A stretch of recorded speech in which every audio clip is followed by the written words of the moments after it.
Sugar மாத்திரை எதில் செய்கிறாங்க, ஏன் சிறந்தது? சர்க்கரை மக்களுக்கு இந்த வீடியோ ரொம்ப முக்கியமானது. சுகர் மாத்திரை எல்லாமே கெமிக்கல்ஸ். இது உடம்புக்குள்ள போறப்ப கிட்னியை கெடுக்கும், பல்வேறு உறுப்புகளை பாதிக்கும். இந்த மாதிரி செய்திகள் மக்கள் மத்தியில அதிகமா பேசப்படுது. சோசியல் மீடியாலையும் இதை பத்தி நிறைய பேசுறாங்க. அதுல உண்மை இருக்கா? இன்னைக்கு உலகம் முழுவதும் கோடிக்கணக்கான சர்க்கரை மக்கள் சர்க்கரை மாத்திரை சாப்பிடுறாங்க. லட்சக்கணக்கான டாக்டரும் அவங்க ஃபேமிலியும் சர்க்கரை மாத்திரை தான் சாப்பிடுறாங்க. நிலைமை இப்படி இருக்க ஏன் இந்த மாதிரி எல்லாம் பேசுறாங்க? இதுல உண்மை இருக்கா?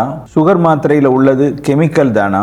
சுகர் மாத்திரைகள் எப்படி உருவாக்கப்படுது? சர்க்கரைக்கு உலகம் முழுவதும் காமனா பயன்படுத்துற மாத்திரை மெட்ஃபார்மின். மெட்ஃபார்மின் ஒரு செடியில இருந்து தான் தயாரிச்சாங்க. இப்ப மெட்ஃபார்மின் மாத்திரை செடியில இருந்து தான் தயாரிக்கிறாங்களா? சர்க்கரை மக்கள் பயன்படுத்தும் இன்சுலின் எப்படி தயாரிக்கிறாங்க?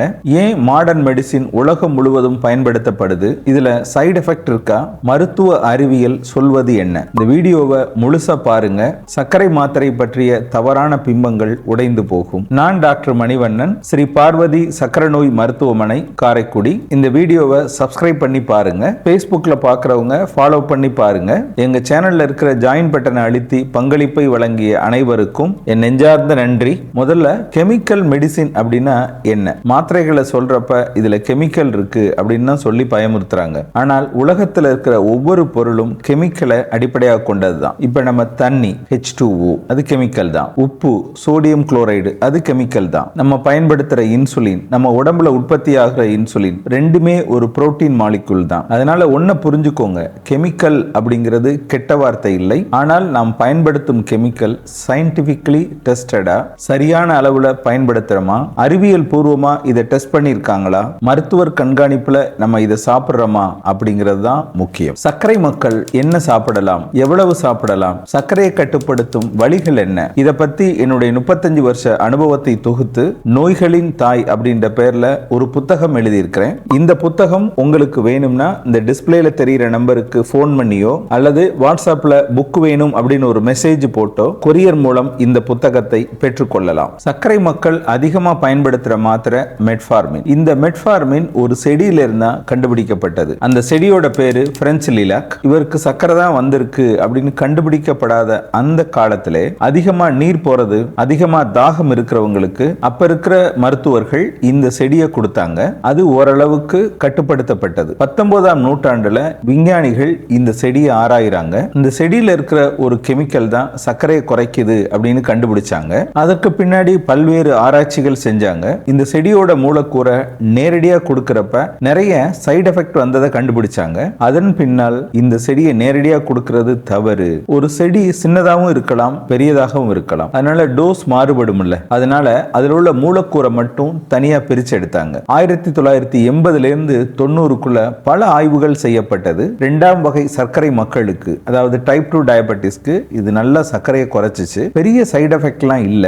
இன்சுலின் சென்சிட்டிவிட்டியை மேம்படுத்துச்சு. இன்னும் பல ஆய்வுகள் செஞ்சு பல சோதனைக்கு பின்னாடி இந்த மெட்ஃபார்மின் மூலக்கூறை உருவாக்குனாங்க. இன்னைக்கும் அந்த செடியில இருந்தா எடுக்கிறாங்களா? இல்லை. கோடிக்கணக்கான மக்கள் பயன்படுத்தும் மெட்ஃபார்மினை எவ்வளவு செடியிலிருந்து தயாரிக்கிறது? அந்த மூலக்கூறை அடிப்படையாக வச்சு பார்மசூட்டிக்கல் லெபார்டரியில இதை செயற்கையா தயாரிக்கிறாங்க. இப்படி தயாரிக்கிறப்ப எக்ஸாக்ட் டோஸ், அதாவது சரியான அளவுல மருந்துகள் கிடைக்கும், நல்ல பியூரிட்டி இருக்கும், கரெக்டான குவாலிட்டியில இதை தயார் செய்ய முடியும், கோடிக்கணக்கான மக்களுக்கும் எளிதா வழங்க முடியும். ஒரு செடியோட மூலக்கூறை அடிப்படையாக வச்சுதான் இதை தயார் பண்ணாங்க. இன்னைக்கு செயற்கையா தயாரிக்கிறாங்க. இதான் மாடர்ன் பார்மகாலஜி. இப்ப இன்சுலின் எப்படி தயாரிக்கிறாங்க அப்படின்னு பார்ப்போம். ஏன்னா இன்சுலின் போடுறவங்களும் சில பேர் இது கெமிக்கல் அப்படின்னு சொல்றாங்க. ஆனால் நம்ம உடம்பு நமக்கு தேவையான இன்சுலினை இயற்கையாவே சுரக்குது. நம்ம கணையத்தில் உள்ள பீட்டா செல்கள் இந்த இன்சுலினை உருவாக்குது. சிலருக்கு இன்சுலின் குறைவா சுரக்கலாம், சிலருக்கு இன்சுலின் சுரக்கவே சுரக்காது, சிலருக்கு அப்படி சுரந்த இன்சுலின் சரியா வேலை செய்யாது. இதனாலதான் சர்க்கரை நோய் உருவாகுது. இவங்களுக்கு வெளியிலேருந்து இன்சுலின் கொடுக்க வேண்டியது இருக்கு. ஒரு 30-40 வருஷத்துக்கு முன்னாடி பன்றி, மாடு இதுல இருந்தா இன்சுலின் தயாரிச்சாங்க. இவைகளோட பான்கிரியாஸ்ல இருந்து அந்த இன்சுலின் எடுக்கப்பட்டது. ஏன்னா அந்த இன்சுலினும் மனிதனோட இன்சுலினும் ஒரே மாதிரியா இருந்தது. ஆனா இப்ப டெக்னாலஜி ரொம்ப முன்னேறிடுச்சு. உங்களுக்கு சர்க்கரை இருக்கா?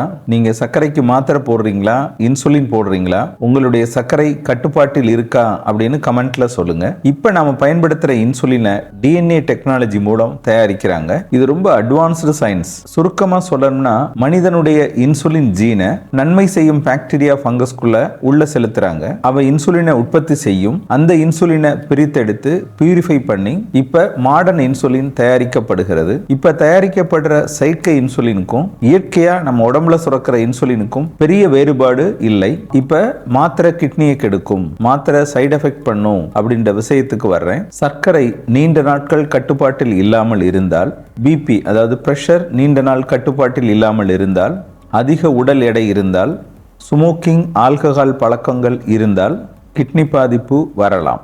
சர்க்கரை மருத்துவர்கள் 3 மாதத்திற்கு ஒரு தடவை உங்க HbA1c அளவு, உப்புநீரோட அளவு, யூரின்ல புரோட்டீன் லீக் இருக்கா அப்படிங்கறதெல்லாம் பரிசோதனை செஞ்சு அதற்கு ஏற்ப சிகிச்சை செய்யறாங்க. அடுத்து மெட்ஃபார்மின் போடுறப்ப ஒரு சிலருக்கு வாந்தி வர்ற மாதிரி உணர்வு, லூஸ் மோஷன், வயிற்று தொந்தரவுகள் வரலாம். இந்த தொந்தரவுகள் மாத்திரை சாப்பிட ஆரம்பிச்ச உடனே வரும். இந்த தொந்தரவுகளை உங்க டாக்டர்கிட்ட சொல்லிட்டீங்கன்னா மாத்திரையை மாத்திடுவாங்க. ஒரு குறிப்பிட்ட காலம் எடுத்தோடனே இந்த மாத்திரைக்கே உங்க வயிறு அடாப்ட் ஆயிரும். இதெல்லாம் பெரிய சைடு எஃபெக்ட் கிடையாது. இப்ப வந்திருக்க சர்க்கரை மாத்திரை சர்க்கரையை மட்டுமல்ல, இருதயத்துக்கும் பாதுகாப்பா இருக்கு, வெயிட்டை குறைக்குது, கிட்னியையும் பாதுகாக்குது. உதாரணமா GLP-1 ரிசெப்டார் மாத்திரைகள் வெயிட்டை குறைக்குது, இருதயத்துக்கும் பாதுகாப்பா இருக்குது. இது உலகம் முழுவதும் பல்வேறு கட்ட ஆய்வுகள் நடந்து நிரூபிக்கப்பட்ட உண்மை. சர்க்கரைக்கு சர்க்கரை மாத்திரை மிகவும் முக்கியம். அதோட உணவு கட்டுப்பாடு, உடற்பயிற்சி, வெயிட் கண்ட்ரோல், குறைந்தது 6-7 மணி நேர தூக்கம், மன அழுத்தம் இருந்தால் அதை குறைக்கிறது, 3 மாதத்துக்கு ஒரு தடவை டாக்டரை பார்த்து ஆலோசனை செய்கிறது, இதுவும் முக்கியம். இன்னைக்கு நாம பயன்படுத்துற மாடர்ன் மெடிசின் பல ஆண்டுகள் ஆராய்ச்சிக்கு பின்னாடி தான் நம்ம கைக்கு வருது. இது முழுக்க முழுக்க அறிவியல் பூர்வமா நிரூபிக்கப்பட்ட உண்மை. ஆனால் நீங்க சாப்பிடுற மாத்திரை மருத்துவரோட ஆலோசனைப்படி சாப்பிடணும். நீங்களா சொந்தமா வாங்கி சாப்பிடக்கூடாது. இதெல்லாம் நீங்க பண்ணினீங்கன்னா சர்க்கரையோட நல்ல ஆரோக்கியமான வாழ்க்கையை வாழ முடியும். அதற்கு அக்கறை காட்டினால் சர்க்கரை குறையும். உடம்ப பார்த்துக்கோங்க. இந்த வீடியோ பதிவோட முதல் கமெண்ட்ல சர்க்கரை 300 இருக்கா, காரணம் இதாங்க அப்படின்ற வீடியோவும் இருக்கு. அதையும் போய் பார்த்து தெரிஞ்சுக்கோங்க.